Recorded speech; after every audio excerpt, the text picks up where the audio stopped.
శ్రీకాకుళం జిల్లా ఇచ్చాపురం నియోజకవర్గంలో సీఎం జగన్ ప్రచార సభలో పాల్గొన్నారు. మరో వారం రోజుల్లో జరగబోయే ఎన్నికలు ఓ కురుక్షేత్ర యుద్ధమని ముఖ్యమంత్రి జగన్ అన్నారు. ఈ ఎన్నికలు కేవలం ఎంపీలను ఎమ్మెల్యేలను ఎంపిక చేసుకున్న ఎన్నికలు కావని, ఇది ప్రజల భవిష్యత్తును నిర్ణయించే ఎన్నికలని జగన్ స్పష్టం చేశారు.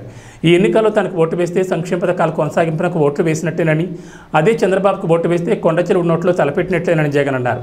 ఇచ్చాపురం నియోజకవర్గం వైసీపీ ఎమ్మెల్యే అభ్యర్థి విజయమ్మను, శ్రీకాకుళం వైసీపీ పార్లమెంట్ అభ్యర్థి పేరాడ తిలక్ని అఖండ మెజార్టీతో గెలిపించాలని కోరారు.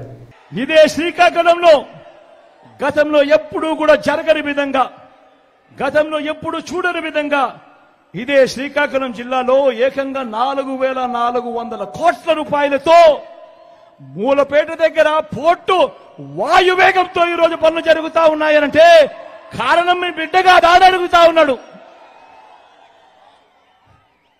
ఇదే శ్రీకాకుళంలోనే బుడగట్లపాలెం మంచినీళ్లపేటలో 2 ఫిషింగ్ హార్బర్లు వస్తా ఉన్నాయి. పూడిమడకలో ఉత్తరాంధ్రలో మరో ఫిషింగ్ హార్బర్ వస్తా ఉంది. ఫిష్ ల్యాండింగ్ సెంటర్లు నిర్మిస్తా ఉన్నాం. భోగాపురం అంతర్జాతీయ విమానాశ్రయం ఉరుకులు పరుగులతో వాయువేగంతో ఈ రోజు పనులు కనిపిస్తా ఉన్నాయి జరుగుతూ. భోగాపురం నుంచి విశాఖపట్నం నుంచి భోగాపురంకు పోయేందుకు 6 లేన్ల రహదారిని కూడా నిర్మించబోతా ఉన్నది కూడా మీ బిడ్డ పాలనలోనే. అదాని డేటా సెంటర్, ఇన్ఫోసిస్ మొదలైనది కూడా మనందరి ప్రభుత్వంలోనే.